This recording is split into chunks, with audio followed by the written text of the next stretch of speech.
L'intelligence spirituelle appartient à ceux qui sont nés de nouveau et ceux dont nous est fait à notre nouvelle naissance. Nous avons de nouvelles facultés pour entendre, pour voir, pour sentir et ainsi de suite. Et nous le répétons, c'est de cela que nous parle le Nouveau Testament. Lorsque l'intelligence spirituelle est mentionnée, c'est ce que rappelait Jésus lorsqu'il dit « Mes brebis entendent ma voix ».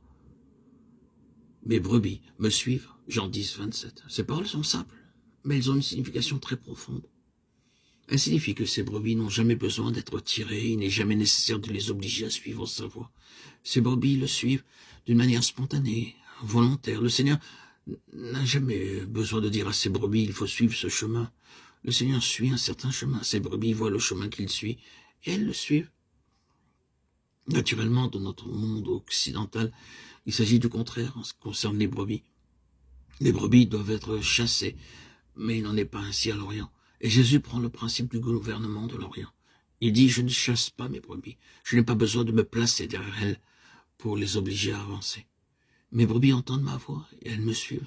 C'est un mouvement spontané du cœur qui nous fait suivre le Seigneur. Appliquons cette loi. Ce sont les marques des brebis du Seigneur. Sommes-nous l'une de ces brebis? L'entendons-nous réellement parler dans notre cœur? Écoutons-nous sa voix? Cherchons-nous à ce que notre vie soit dirigée par la voix de l'Esprit, qui nous parle par la parole de Dieu, par les circonstances de notre vie, par nos tristesses?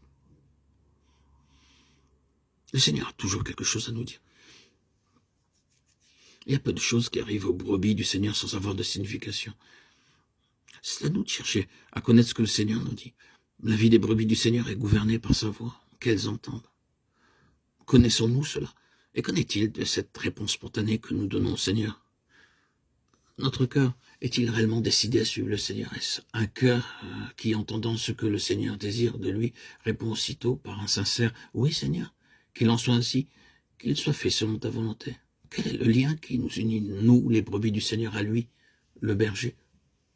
Est-ce le même lien que celui qui existait entre le vieil Israël, avec lequel il eut tant de difficultés, et le Seigneur?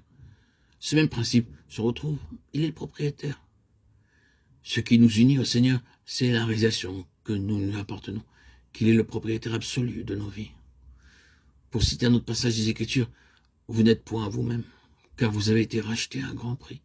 1 Corinthiens 6, 19. Et nous avons sur nous la marque du Seigneur, qui est le sceau de son droit de propriété. Paul nous dit que le sceau est le Saint-Esprit. Vous avez été scellés du Saint-Esprit, Éphésiens 1, 13. Lorsque nous voyons un sceau, nous savons à qui appartient l'objet qui le porte. Il nous dit, ceci est la propriété d'une certaine personne. Le Seigneur nous donne son esprit comme le sceau du fait que nous lui appartenons. Quelle brebis a été l'apôtre Paul? Il a dit que désormais personne ne me fasse de la peine, c'est-à-dire ne tente de me détourner, car je porte en mon corps les stigmates de Jésus. Galates 6, 17.